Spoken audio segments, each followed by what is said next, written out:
Hello everyone and welcome back to my channel. So today I am excited because I'm going to be doing a Elsa Frozen Shimmer Wall backdrop for a baby shower or birthday party, whatever is the occasion. And I hope you guys enjoy.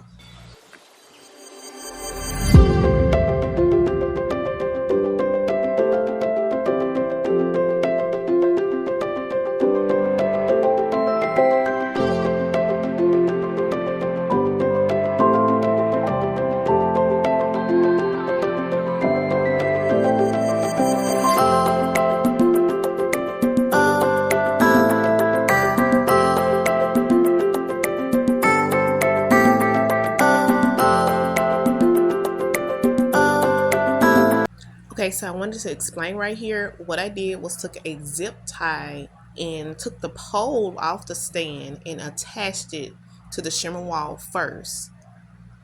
And then I put it back on top of the stand. I used exactly 4 zip ties and they were 12 inches a piece, but they don't have to be that long.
all the way to the end. I tried my best to link everything I use in the description. And I would like to say have a great day because you are great and don't let anyone tell you you're not.